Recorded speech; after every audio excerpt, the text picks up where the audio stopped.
అందరికీ నమస్కారం. Chandrababu arrest, CID స్టేట్మెంట్లో సంచలనం. ఈ విషయాలను తెలుసుకుంది వీడియో మీరు కంప్లీట్గా చూడండి. అప్పుడే మీకు కంప్లీట్ ఇన్ఫర్మేషన్ ఏంటో అర్థమవుతుంది.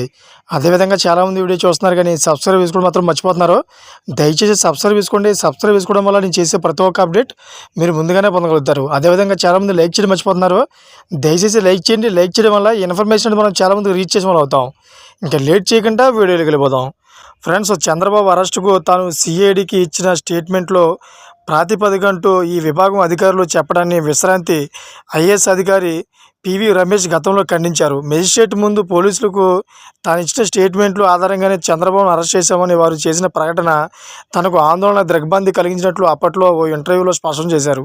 అయితే వారి ప్రకటన అసంబద్ధంగా ఉందని, అదేవిధంగా నమ్మశక్యంగా లేదని, అరెస్టుకు కారణమయ్యే ఎలాంటి అంశాలు ఆ స్టేట్మెంట్లో లేవని తేల్చి చెప్పారు.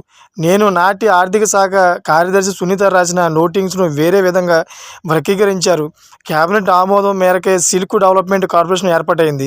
మంత్రివర్గం నిర్ణయం లేకుండా ఏ శాఖ కార్పొరేషన్ ఏర్పాటు సాధ్యం కాదు. బడ్జెట్ కేటాయింపు కూడా కుదరదు. కార్పొరేషన్ ఇప్పటికీ అమలులోనే ఉంది కదా. లక్షల మందికి నైపుణ్య శిక్షణ ఇచ్చారు. అదేవిధంగా ఫైలును మాయం చేశారనడం అసంబద్ధమే. సీఎం కానీ, మంత్రులు కానీ, కార్యదర్శులు కానీ ఫైలు సంరక్షకులు కాదు. అలా మాయమై ఉంటే బాధ్యులు ఎవరో గుర్తించి చర్యలు చేపట్టాలి. చంద్రబాబు అసాధారణ విజనరీ. 2 ఏళ్లలో తన సామర్థ్యంతో విద్య, వ్యవసాయం సహా పలు రంగాల్లో అభివృద్ధి కార్యక్రమాల కోసం పలు సంస్థల నుంచి 30,000 కోట్లు రుణం తీసుకురాగలిగారు. ఆయనతో సన్నిహితంగా పనిచేశాను. ఆయనపై ఎనలేని గౌరవం ఉంది. నా స్టేట్మెంట్లో ఆయన్ను అరెస్ట్ చేసేందుకు దారితీసే అంశం ఒక్కటి లేదు. డిజైన్ టెక్ సంస్థకు నిబంధనల ప్రకారమే నిధులు విడుదలయ్యాయి.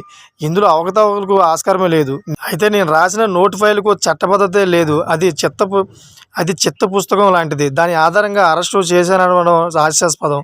శాసనసభ కేటాయించిన ఆర్థిక శాఖ ఆమోదించిన బడ్జెట్పై ఇంత గగ్గోలు చేయడం క్రిమినల్ చర్యగా పరిగణించడం తొలిసారిగా చూస్తున్నానని పేర్కొన్నారు. Thank for watching friends.